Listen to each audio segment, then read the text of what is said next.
Nomor 23. Ini ada relasi dua himpunan. Ada 1, 2, 3, 4. Berdasarkan gambar diagram di atas, diagram panah di atas, mana yang merupakan fungsi? Nah, fungsi itu kalau cara cepatnya BK itu kan nupuh yang himpunan khusus himpunan yang A, himpunan pertama atau domain. Nu jumlah nu poligami, berarti himpunan A itu harus nulek nuju itu nu jumlah harus punya pasangan. Nu poligami tidak boleh bercabang, tidak boleh pasangannya 2. Berarti yang himpunan 1 itu harus punya pasangan, ini punya pasangan semua dan tapi dia bercabang, berarti dia salah. Ini salah. Terus yang kedua, punya pasangan semua iya, apakah dia bercabang tidak, berarti benar. Nomor 3, punya pasangan semua iya, tidak bercabang iya, betul. Nomor 4, ada yang nggak punya pasangan jomblo, berarti ini salah. Jawabannya 2 dan 3. B dan C, ya betul. Nah, seperti itu. Nomor 24, berdasarkan tabel berat badan siswa kelas 7, tentukan modus berat badan. Modus itu sering muncul atau yang frekuensinya terbesar. Di sini frekuensi terbesar adalah 15 sama 15, ada 2. Berarti ada 2 ada 2 rentang, 45 sampai 50 dan 60 sampai 65. Berarti B sama D. JLX itu jawaban lebih dari 1. Gitu. Berarti jawabannya ada 2. Terus lanjut nomor 25. Pada gambar di samping diketahui bahwa segitiga ABC kongruen dengan segitiga ED ABC EDC EDC. Oke, salah ini kayaknya ini. EDB harusnya. Terus jika BE adalah 20, BE 20, CD adalah sepertiganya dari BD. Ini sepertiganya dari BD. Maka pasangkanlah ukuran panjang sisi berikut yang tepat. Oke, kalau ada salah seperti ini tuh kan deketin tadi kayaknya, kalau menurut saya ini salah, ini harusnya bukan EDC tapi EDB. Harusnya ini B. Nah, berarti kayak kita kan kalau ukuran itu kan besarnya sama semua ya. Ini kan segitiganya kan kayak nggak searah ya. Nah, itu kamu boleh arahkan dengan arah yang sama. Untuk apa? Mempermudah. Misalkan di sini A, di sini B, di sini C. Kan gini ya. Nah, berarti kamu carilah yang di EDB yang posisinya sama kayak ini. Jelas kan? B kan ya, sama B itu kan sama kayak B juga di sini. B di ABC dan B di EDB itu sama, berarti sama siku-siku, berarti ini B. Terus panjang sisi yang BD sama BE itu kan panjangan BD, panjangan BE. Lah AB sama BC kan juga panjangan BC, berarti kan otomatis BC sama BE itu kan dia bersesuaian. Berarti ini BC, berarti di sini BE. Otomatis karena ini segitiganya EBD, berarti ini udah ada E, ini ada B, berarti otomatis di sini adalah D. Nah, BE itu adalah 20 BE. Berarti BC itu juga 20. BC itu juga 20. Jadi diketahui guys, jadi diketahui kalau CD itu adalah sepertiganya BD. CD itu adalah sepertiga dari BD. Nah, ini itu bisa kita cari perbandingannya dari sini. Ini misalkan ini kan sepertiga itu kan sepertiga BD kan artinya sepertiga kali BD. Nah, BD pindah ke sini itu sama kayak dibagi, Rek. Berarti ini CD bagi BD itu adalah 1:3. Karena pakai logika. CD-nya itu 1, BD-nya itu 3. CD-nya itu 1, BD-nya itu 3. Lah, ini ke sini itu 20. Berarti kan ini misal 1 sama 3 ditambahkan 4 ya. Berarti per sekian gini kayak gini lah, misalkan gini. Garis ini dibagi 4. Ininya 3, sini 1. Sebenarnya itu kan perbandingannya lah. Panjang aslinya itu 20. Berarti persatuan kayak gini itu kan 5, 5, 5. Pak, 5, 5, 5, 5. Lihat ditambah 20 enggak? 5 tambah 5, 10 tambah 5, 15 tambah 5, 20 kan benar. Berarti ini adalah 3 bagian, sini 1 bagian. Benar kan? CD itu adalah sepertiganya BD. CD itu 1 per iki 3 ya BD. Gitu. Berarti bisa disimpulkan kalau misalkan ini CB-nya 20, berarti CD ini 5. Lah, BD berarti 5 tambah 5 tambah 5, yaitu 15. Berarti BD itu 15. Lah BD itu bersesuaian sama AB. Berarti iki yo 15 pisan. Berarti kita tinggal nyari DE sama AC. Nah, gimana kita nyari DE sama AC itu pakai Pitagoras. Sebenarnya kalau kamu masih ingat dulu yang saya kasih tahu triple Pitagoras, itu lebih mudah, tapi nggak usah, kita cari Pitagoras biasa aja lah. AC kuadrat kan berarti sama dengan AB kuadrat ditambah BC kuadrat. Soalnya AC kan sisi miring. Berarti AC sama dengan AB kuadrat 15 kuadrat ditambah 20 kuadrat. Ini berarti diakar ya. Soalnya AC-nya udah kuadrat hilang. Berarti AC sama dengan 15 kuadrat itu berapa? 225 ya. 20 kuadrat, 2 kali 2 4, 0 ya ada 2, 400. Berarti ini akar 625 aja. Akar 625 itu berapa kali berapa hasilnya? 625 angka yang sama, yaitu 25. Berarti AC-nya 25. Le AC-nya 25, otomatis DE juga 25. Dan kita tinggal apa tuh namanya? Ini jodohkan.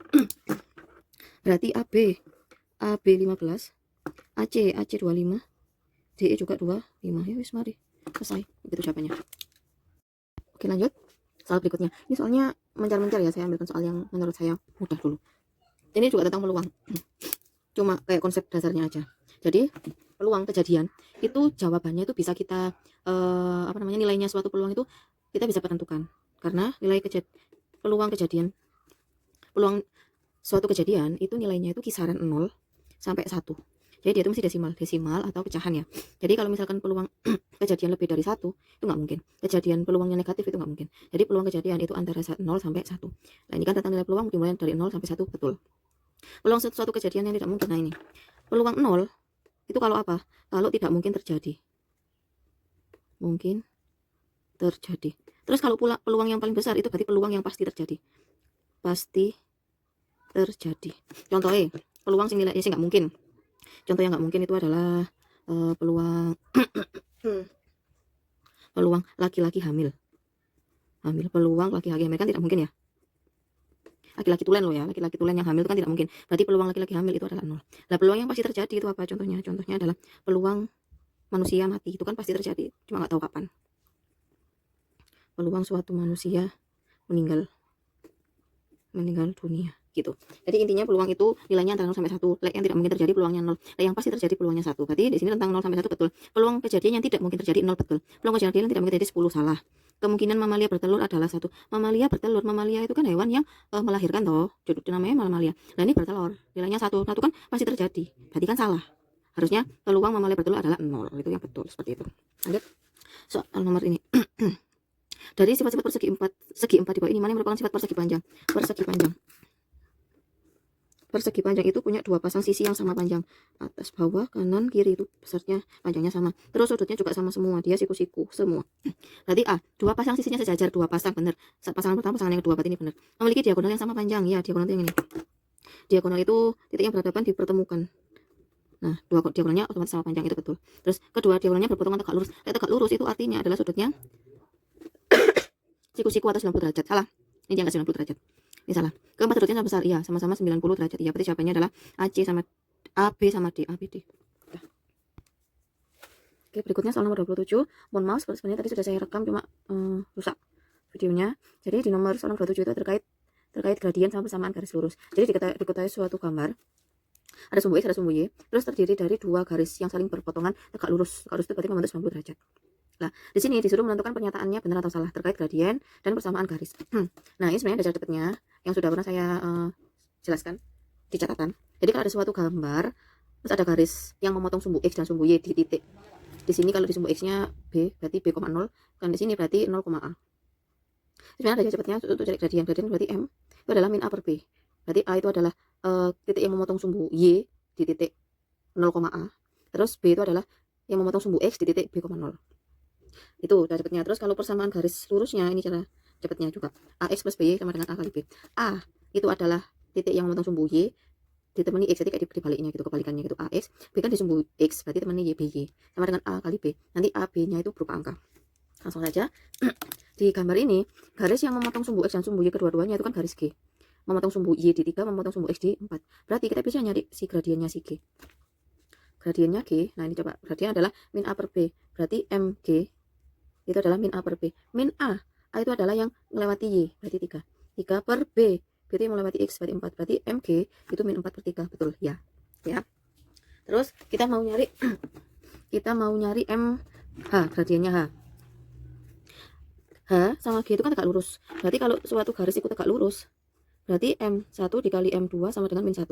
Atau cara cepatnya kan dibalik dan dilawan ya. Dibalik dan dilawan. Berarti kalau udah diketahui MG-nya atau M1-nya itu min 3 per 4, berarti ya langsung aja kali ya, langsung pakai cara cepat aja ya. Berarti MH-nya, berarti kan dibalik dan dilawan. 3 per 4 dibalik jadi 4 per 3 dilawan. Lawannya min, yaitu plus. Berarti MH atau gradiennya si H itu 4 per 3. Nah di sini min 4 per 3 salah, harusnya plus, berarti tidak. Ini ya, ini tidak. Terus persamaan garis G adalah 3X plus 4Y. Terus ini yang persamaan garis G kan ini ya yang tadi ya. Bisa pakai cara cepat, AX plus BY sama dengan A kali B. A itu kan yang di sumbu Y, berarti 3. Berarti 3X. Nah, yang di sumbu X kan 4, berarti plus 4Y sama dengan 3 dikali 4. 3 kali 4 berapa? 12 kan. Berarti 3X ditambah 4Y sama dengan 12. Nah, ini salah, harusnya 3X plus 4Y sama dengan 12, bukan min 12. Salah. Terus yang terakhir, persamaan garis H adalah 4X min 3Y sama dengan 6. Nah, kita nyari persamaan garis itu kan macam-macam ya caranya ya. Ada yang melalui grafik, kalau tidak melalui grafik. Ya pakai cepat ini kan ya. Terus kalau yang H sebenarnya ini bisa, ini kan diketahuinya cuma titiknya 1 tok kan, min 2. Berarti kalau di sumbu Y-nya min 2 berarti 0, min 2 kan ya. Ini tuh titiknya adalah 0, min 2. 0, min 2. Itu itu adalah 0,2. Berarti kamu nyari persamaan garis H itu pakai yang loh, apa, 1 titik dan 2 satu gradian. Titiknya adalah 0,2 dan gradian hanya tadi kan ini 4/3. Ya, pakai ini aja langsung, berarti nggak usah ribet. Y min Y1 sama dengan M X min X1. Berarti Y min Y1 ini min 2 sama dengan M-nya adalah 4/3, X min X1-nya adalah 0. Nah, dikurangi min plus, berarti Y plus 2 sama dengan 4/3, ini X dikurangi 0 kan X ya. Ya udah 4/3 X. Nah, jawabannya kan nggak ada di sini. Bukan nggak ada, cuma ini harus diganti. Oh, sorry nggak kelihatan ya. Harus diubah bentuknya. Y plus 2 sama dengan 4/3 X. Lah 3-nya ini loh, biar nggak per, itu diapakan? Berarti dikalikan. Berarti ini semua kalikan 3.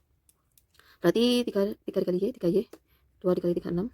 Sama dengan 4/3 X, berarti 3-nya coret, berarti sisanya 4 X. Berarti tinggal dipindah ruas. Kan ini 4 sama X sama Y kan jadi satu ruas, berarti yang 3 X ini pindah ke sini. Jadi pindah jadi 6-nya sendiri sama dengan 4X min 3Y. Sama kan 4X min 3Y sama dengan 6. Berarti benar. Lanjut nomor 30. Dari data di atas jodohkan pernyataan berikut sehingga menjadi pasangan yang benar. Ini adalah datanya. 3, 6, 7, bla bla bla. Yang ditanyakan median modus mean. Berarti alangkah lebih baiknya kita urutkan. 3, 6, bla bla bla diurutkan. Paling terkecil. Berarti 3 dulu. 4, 5, 6-nya 2. Nah, ini coret ini bisa. 3, 4 udah, 5 udah. 6-nya ada 2. 6. 7-nya ada 1. 8-nya ada 3. 9 ada 1. Coba kita urutkan tuh 2, kita hitung tuh 2, 3, 4, 5, 6, 7, 8, 11, 10. Tuh 2, 3, 4, 5, 6, 7, 8, 11, 10. Oke, sudah sama. Sudah diurutkan, berarti dari sini udah kelihatan modusnya adalah 8, paling banyak 8. Berarti modus itu digandingkan sama 8. Terus median itu adalah tengah karena 10 kan genap ya, berarti dia mediannya adalah di data ke kan 10 dibagi 2 kan 5 toh. Berarti data ke-5 dan data ke-5 dan data ke-6. Tuh 2, 3, 4, 5. Ini data ke-5, data ke-6 ini. Berarti median itu yang tengah-tengahnya ini. Median ME, berarti karena itu angkanya berbeda, berarti caranya adalah 6 ditambah 7 dibagi 2, yaitu 6,5. Berarti mediannya adalah 6,5. Nih, terus mean mah tinggal aja ya menghitung, ditambah harus dibagi frekuensinya kan. Mean sama dengan, berarti kamu tambah 3 tambah 4 ditambah 5 ditambah 6 ditambah 6. Pernya banyaknya data, ada 10 data tadi. Berarti ini 7 ya. Yang ini 11 tambah 7 18. Terus apa? Tadi sampai mana 18 ini ya. Terus yang tambah ini 13. 8-nya 3 kali berarti 24 tambah 9. Ini dibagi 10. Berarti ini 31 tambah 33 bagi 10. Berarti ini 64 dibagi 10. Berarti 6,4. Nah, 6,4 jawabannya, berarti meannya adalah B. Nah. Oke, next nomor 26. Jadi di sini ada beberapa segitiga yang diketahui. Ada yang diketahui sudutnya, ada yang diketahui sisinya.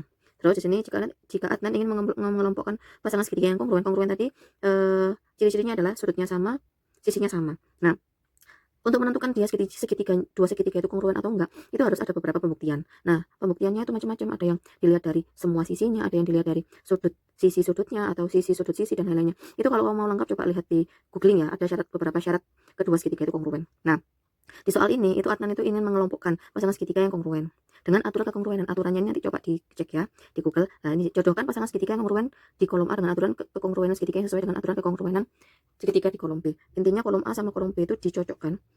Misalkan contoh ini pasangan segitiga A dan E. A dan E. A dan E itu dia kongruen, tapi pakai syarat yang mana, pakai aturan yang mana? Kita analisis coba. A dan E. Di sini A kan sudutnya diketahui 40, 60 sama 5. Lah E juga sudutnya 40, sudut satunya 60, sisinya juga 65. Nah, ini pakai syarat yang mana? A dan E itu untuk aturan kekongruenan. Jadi kamu harus menentukannya itu kayak urutan gitu. Ini kan diketahui sudut, terus sisinya, terus sudutnya. Berarti ini pakai aturan sudut, sisi, sudut. E juga kayak gitu, harusnya sama. Kan sudut, terus sisi, terus sudut. Jadi urut sudut, sisi, sudut. Kalau misalkan ini ya contoh ya, membedakannya ini kan diketahui 2 sisi sama 1 sudut. Berarti ini aturannya apa? Sisi, sudut, sisi. Gitu, jadi muternya harus sama. Kalau ini berarti pakai aturan sudut, sisi, sudut. Berarti yang A dan E itu pakai aturan apa tadi? Sudut, sisi, sudut. Sudut, sisi, sudut berarti ini. Ke sini. Terus segitiga B dan F. B dan F itu sudutnya diketahui semua. Tapi sisinya semua diketahui. Kebetulan sisinya sama, ini 3, ini 4, ini 5, ini 5. Nah, berarti kalau ini pakai aturan sisi, sisi, sisi. Ini pun juga sisi, sisi, sisi. Berarti B dan F itu pakai aturan sisi, sisi, sisi. Udah selesai.